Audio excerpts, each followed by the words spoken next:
Welcome to Evolved Radio, where we explore the evolution of business and technology. On the podcast today is Mark Colgate, who is Professor of Service Excellence at the University of Victoria Gustafson School of Business.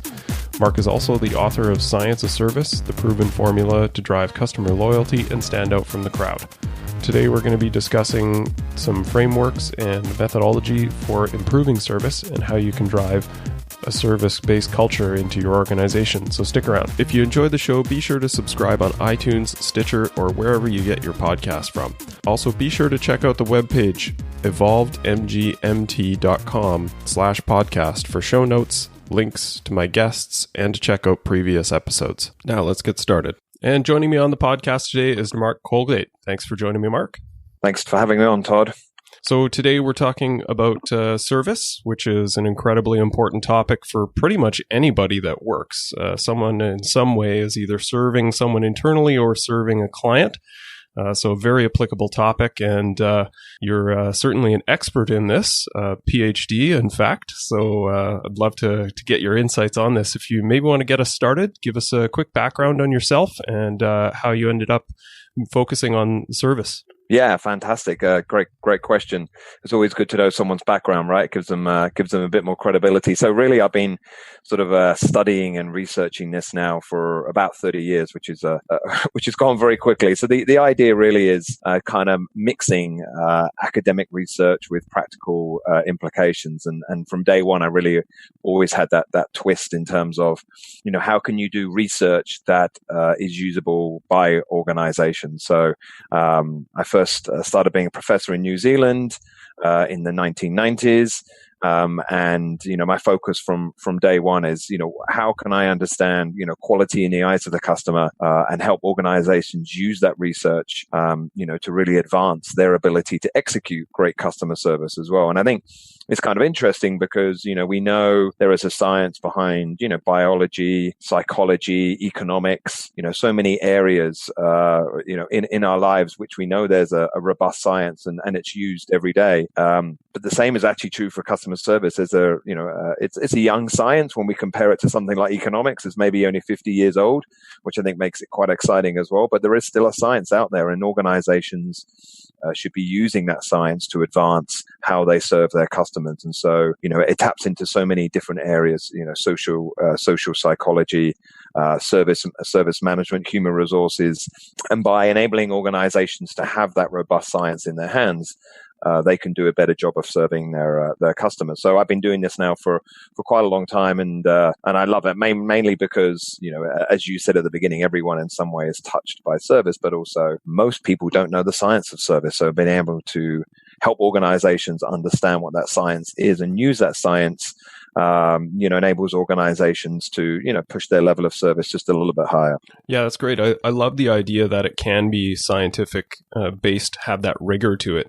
It's a lot like management in that way. I think that people sort of treat it as something that feels sort of touchy-feely, and you don't really know what it is until you experience it. So therefore, it's difficult to train or coach someone against that. So I love the idea that you're sort of running counter to that there are some things. And I think this is also a bit of a growing movement. Like, people focus a lot more on metrics as a measurement for what the client feels or the customer feels from their service experience. So I think the tide maybe is turning. What would be your sort of your definition of what defines quality service? So obviously, it's always, quality in the eyes of the customer. So I think first of all, your measurement insight is a really important one. I mean, being able to understand do customers actually say we're delivering a great service experience? That's the first thing. It's not whether we think we're doing a great job, it's whether so being able to track the service experience over time and to see whether you're getting better at it. That's a huge part of the science.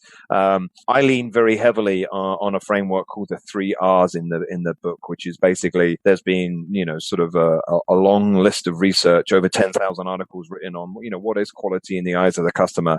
And it comes down to the 3 R's of reliability, responsiveness, and relationships. And it's the framework that I suggest organizations adopt. And a lot of organizations have adopted. Basically, customers say, first of all, the most important of the 3 R's is you need to be reliable. You need to keep your promises. You need to handle, customer complaints when they come along.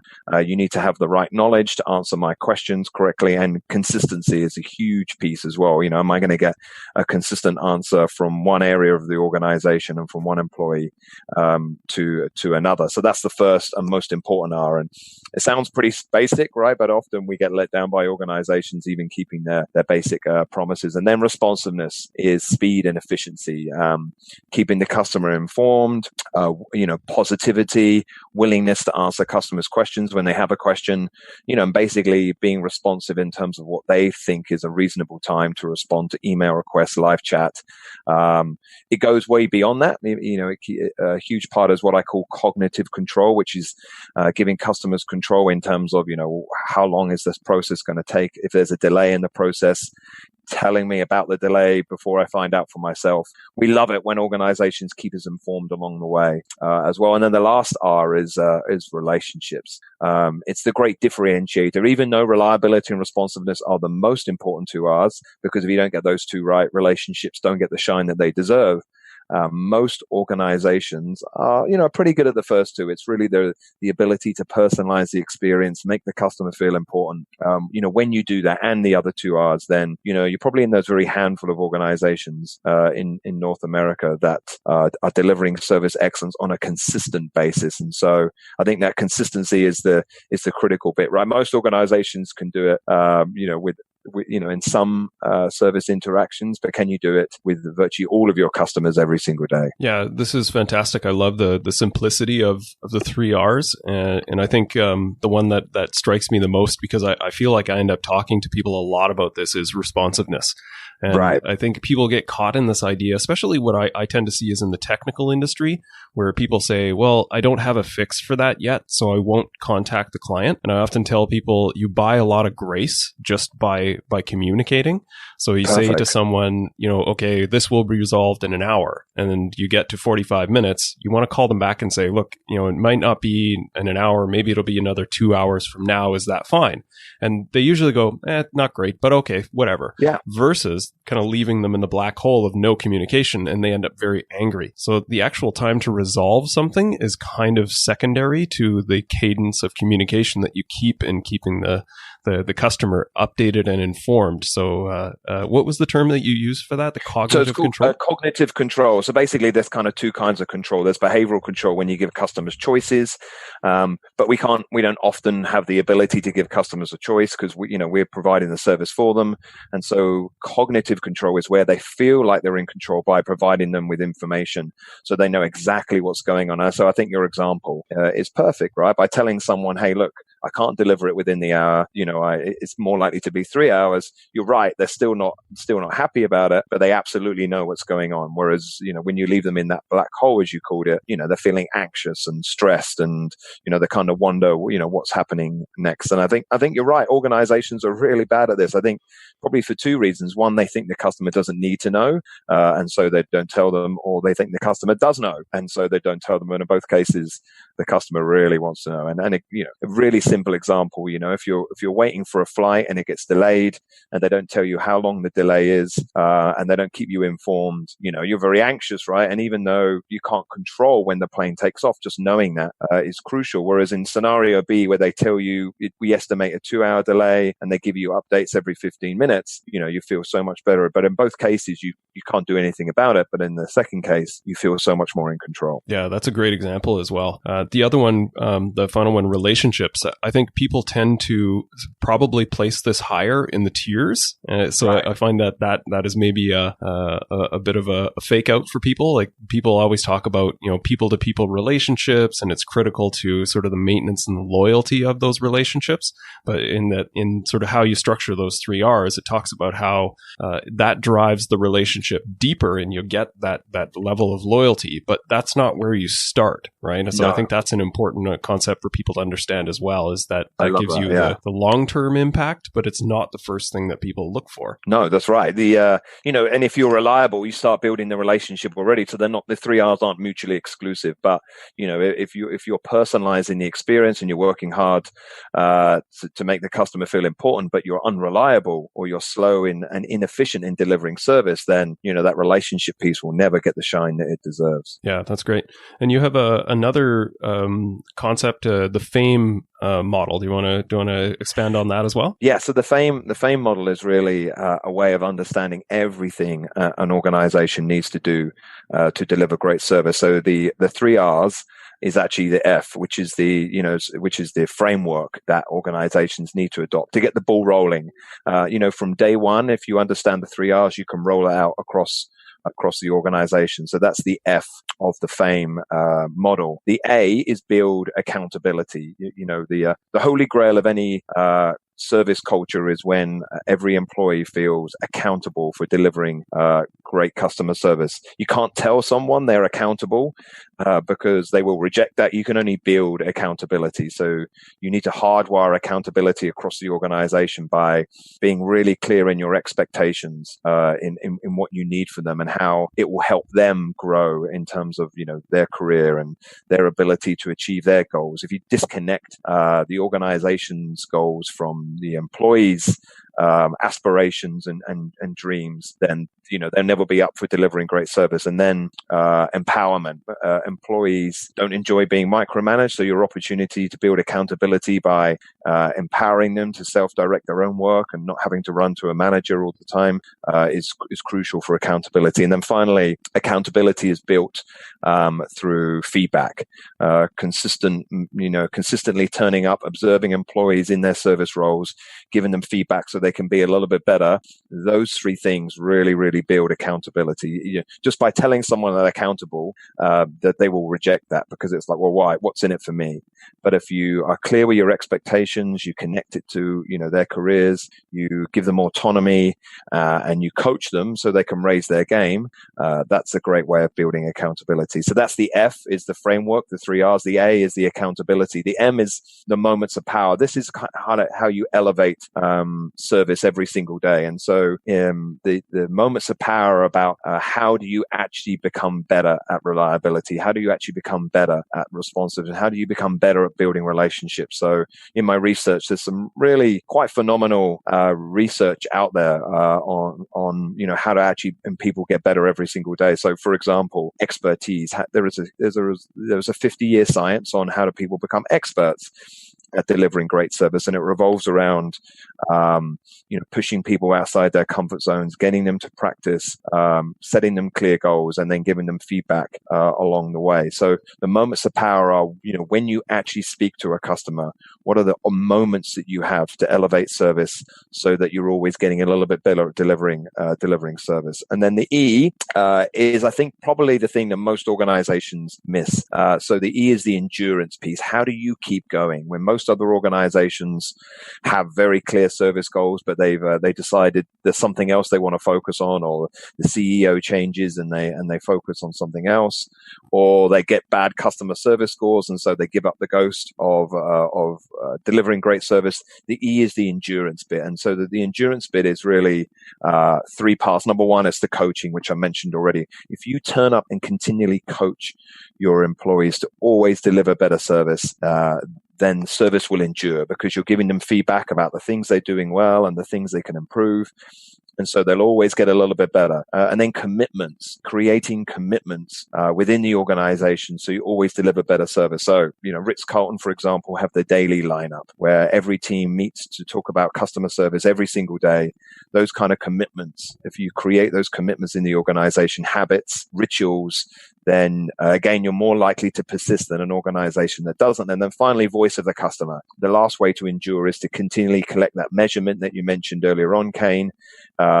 Passing those measurements back to employees, giving them the voice of the customer so they truly understand exactly what the customer is thinking and feeling about their service. And that keeps the dream alive. If you don't pass the voice of the customer back to the employee, they truly forget, why they're there and the difference that they can make. So the F is the framework of the three R's. The A is build the accountability. The M is the moments of power where you can elevate your service by using the science of service a little bit more. And the E is the endurance. How do you keep it going when most other organizations give up? And I think if organizations use all of those four parts, they will stand out from everyone else. Awesome. I appreciate the summary at the end there as well.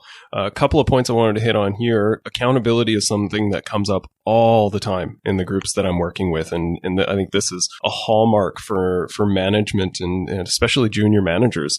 They really struggle with, I instructed people how to do things, what I expect of them, and no one's accountable to it. How do I make people accountable is a question I get a lot. And the response, unfortunately, that I give them is you cannot make anyone accountable. You have to support them to become accountable. It has to be an intrinsically driven motivation for them. So I think that's a really important one. I think you laid out some great advice on how to produce that accountability. It has to be communicating expectations and then holding people accountable and coaching them towards those expectations. If they're not accountable and they don't adhere to their own accountability, then other things may happen, but it won't happen just by saying, I expect you to do X, and then it'll just magically happen.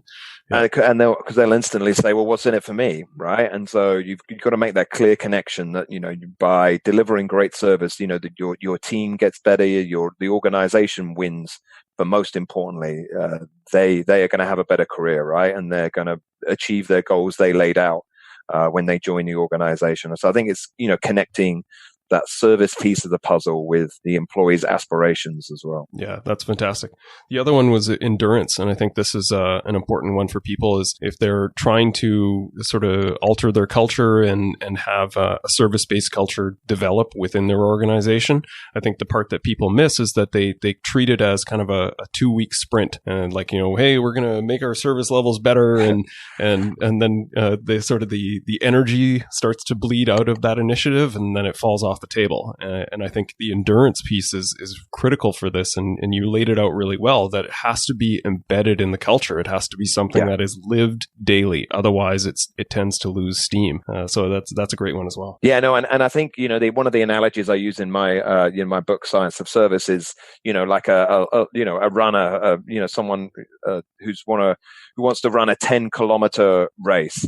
We absolutely know that they need to have clear goals. They need to build in habits and commitments and, recognize and reward themselves when they've achieved their goals. But for some reason, we don't apply the same principles, when it comes to customer service. It's if we have very clear measures, if we have very clear commitments and habits, and we celebrate and recognize success, we will always get better at delivering great service. Just like a runner who measures their times, who has a coach, who has very clear habits and commitments, and then celebrates success, they're very likely to run a better time as well. So, I think we know these things to be true in other areas of our lives, but for some reason, when it becomes, particularly for customer service, we seem to forget those principles to be true as well. Exactly. As we started in the beginning, the science of it is just as applicable. This is not sort of some mystical art. There's definitely some science to it. That's fantastic. Maybe just as a sort of final takeaway, what would you advise to someone, say a leader of an organization or a manager of a team that wants to have an initiative for improving service? What would you lay out as sort of a 3-week or a 4-week get up plan? Something that they can sort of scratch down some notes. What should they focus on? Obviously, the first would be reading your book, Science of Service, which we'll link to that would be in the show notes. Yeah, but what would you suggest to them as getting started plan? Executive commitment is critical. I think if you can win over, and get a project leader and a team of people, a community of practice, where you've got some executive commitment from the beginning, that's such an incredible start. You can start bottom up. You can start, one area of an organization, which is kind of the shining light and the bright star that kind of shows other people. But that's a much harder journey than when you get, some executives at the beginning buying into it, throwing their commitment behind it, developing a community of practice. And then, as I said, week 2, after you've got executive commitment in week 1, hopefully that'll only take a week, is roll out the 3 R's, right? What I love about the 3 R's, as you said, they're so simple and you can literally roll them out across any team. And get them to own it and to say, well, what's reliability in our world? What do customers say about our ability as a team to be reliable? And then you can do that in week 2. And then week 3, you could say, what's responsiveness in our world? What do customers say about our ability to be responsive? And then, and develop some ideas to be better at responsiveness. And then, week 4, how do we build stronger relationships? What are customers saying about our ability to personalize the experience? And how can we get better at that, right? And every week, come up with some new creative ideas about how to be more reliable, more responsive, and build stronger relationships. And I think that would be a great start in terms of your first month, because if you just speak about customer service for the first month without actually doing anything, you can kind of lose sight of your goal pretty quickly. But if you can get some early wins and get everyone to understand the quality in the eyes of the customer through the 3 R's, that's a really simple start, and you can start building momentum from there. And then, as you said, and then after that, you can start thinking about collecting measures, identifying, gaps, start thinking about introducing coaching, building some more habits and rituals. But that's what I would do in the first month. That's fantastic. All right. Well, this has been awesome. I really appreciate your insights on this. And as I said, we'll link to your book, The Science of Service, in the show notes. Any parting words of wisdom that you would have for the audience? Yeah, we're just really summary of our conversation that, don't rely on what you've been doing in the past. Don't think customer service just about the smile score. And I think, as you said at the beginning, it's like a two week dash. Realize that it's a journey. It will take a number of years to build a strong service system and to use the science. But I think that's a fantastic thing, because if you really want to separate yourself out from everyone else, then, the more you build a strong service system where you've got commitments and you've built accountability and you're using coaching, then obviously you've put in things in place that other organizations will find it really hard to replicate. And at the end of the day, even though I've spoken about the 3 R's of reliability, responsiveness, relationships, all about the 4th R, which is results. If you can't generate better results, profitability, higher revenue, higher levels of customer service, higher levels of employee engagement, then we're wasting our time. And so how we do that is by, building a strong service system rather than relying on a few interventions here and there that don't really have any science or substance behind them. Excellent. And if people want to follow you on social, is there any streams that you're most active in? Yeah, Twitter. So Mark Colgate on Twitter. That's where I'm most active. Awesome. Well, thanks for your time today, Mark, and all the best. Thanks for having me on.